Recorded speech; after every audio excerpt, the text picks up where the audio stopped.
Prophet, peace be upon him, told us the type of beating here is one that doesn't cause harm. This is found in a Sahih hadith that isn't some modern reinterpretation. Ibn Abbas, the cousin of the Prophet, peace be upon him, says this is equivalent to the harshness of using a toothbrush. And here's a video showing an example. The point here is that the woman didn't listen to verbal recommendation. So physical contact that isn't harmful is the last step and last resort before divorce is then initiated. Our earliest tafsir of the Quran, yet again, Muqatil bin Sulaiman, tells us the same thing, that it's a beat that doesn't cause harm. So this was commonly understood by Muslims very early on.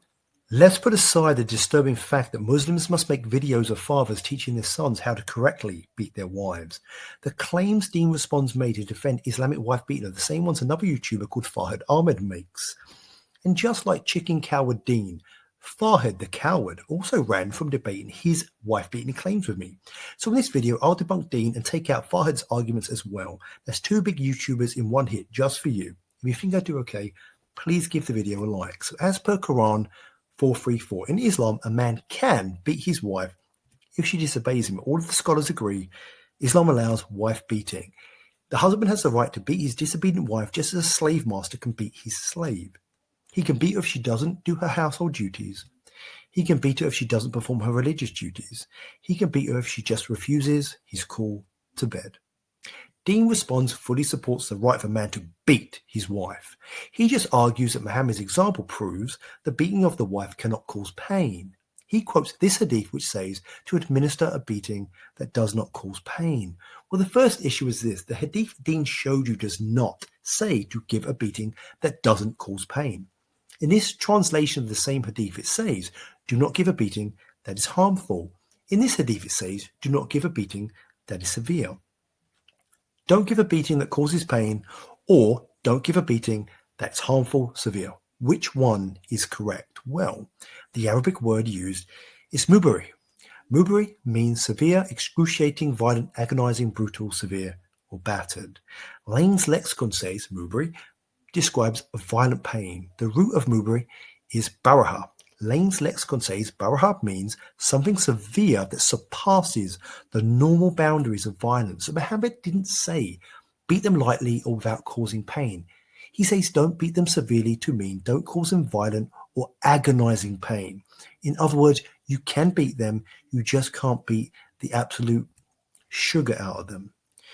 Al-Andalusi quotes Al-Razi on Quran 434, who literally said a wife can be tied up, beaten, and made to feel pain. And this scholar says the same thing. The wife can be beaten painfully. So the beating can and should cause pain.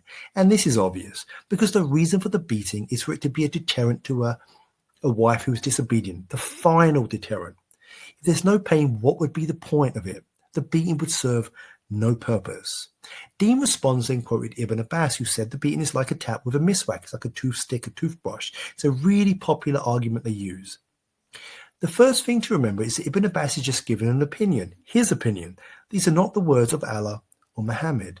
And in the words of Deen Responds himself, if it's not from the Prophet, it's not a binding opinion. Islam QA agree. They mention a report by Ibn Abbas on the earth being flat. They say because it's not the words of Muhammad, it's not automatically relied upon.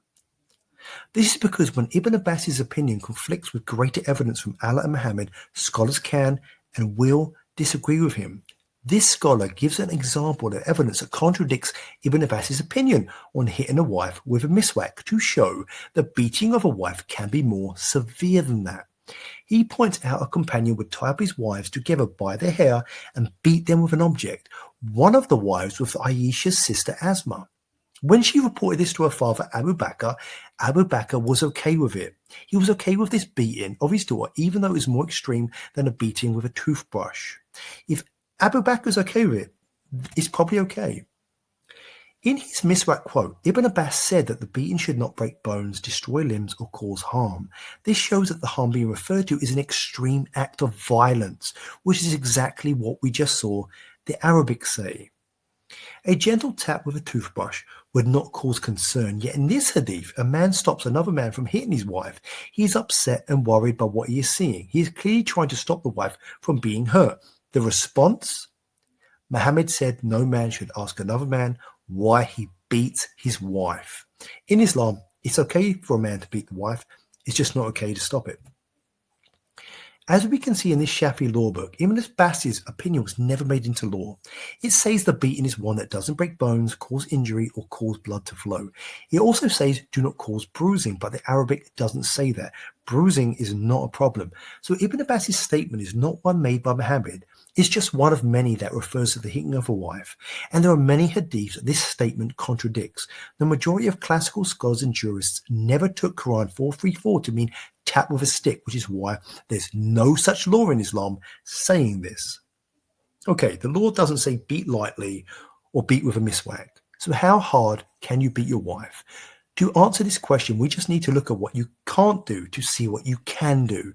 Ibn Qudamah mentions the beating of a child along with that of a wife.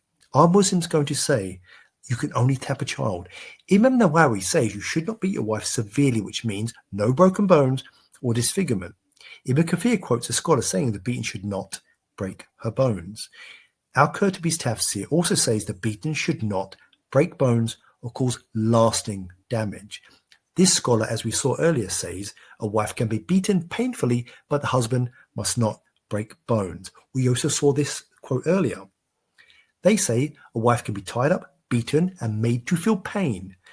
This might sound harsh, but it fits in with the rules of beating non-severely because he says no bones should be broken.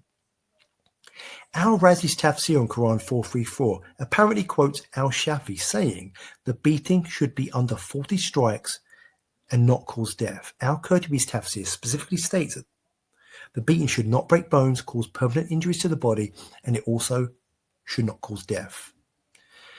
If the beating does cause death, then this scholar says that according to the opinion of 2 of the 4 legal schools of Islamic jurisprudence, the husband is not to be punished because he's allowed to beat her.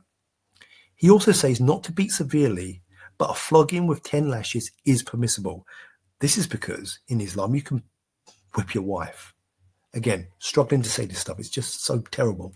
Al-Qurtubi's tafsir for Quran 434 also quotes a scholar who says the husband can whip his wife to discipline his wife. This scholar says no more than 10 lashes with a wrap cloth or a whip.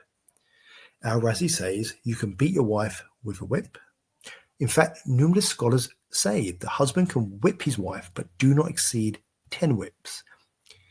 Is being whipped up to 10 times just a tap with a toothbrush? Okay. So Dean Responds said, Muslims use the example of Muhammad regarding wife beating. Well, Muhammad hit Aisha so hard he caused her pain. The word used for the strike is lahazani. It comes from the root lahaza. Imam Nawawi makes it clear that lahaza refers to a strike with the hand or the palm.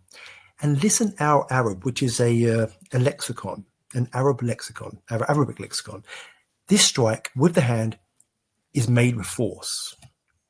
The painful force of the blow is reinforced by the word awajadatani, which refers to a blow that caused pain. Here's a dictionary entry for that word. It means to hurt or cause pain. So there's no doubt about it. Even according to Muhammad's example, hitting the wife to cause a pain is permissible in Islam. Okay. In his final attempt to prove Islam only permits a light beating, Dean Responds quoted Tafsir Sulaiman, one of the earliest commentaries on the Quran, to show that a wife beating was always understood to be a light one, because Sulaiman says the beating should not cause harm or disgrace. The word translated as disgrace is sha'ani or shayin. In Listen Our Arab, shayin means to cause ugliness or a defect which causes shame. So in relation to a physical attack, the dishonor or disgrace refers to a blow that causes a physical disfigurement. And a beating that does not cause a disfigurement is exactly what Imam Nawawi said. So even Dean's example again proves that the non-severe harmful beating just refers to a beating that doesn't break bones or cause permanent injury. Anything less than this is allowed. So in summary, we can see that the beating is one designed to discipline a wife with a beating that is painful but doesn't cause permanent damage. As long as there's no long-term injury or broken bones, and anything less than this is permitted by Allah. This is the best rights Islam gives to women. So this was Debunking Islam. And Dean Responds and Farhad Ahmed were both just absolutely debunked.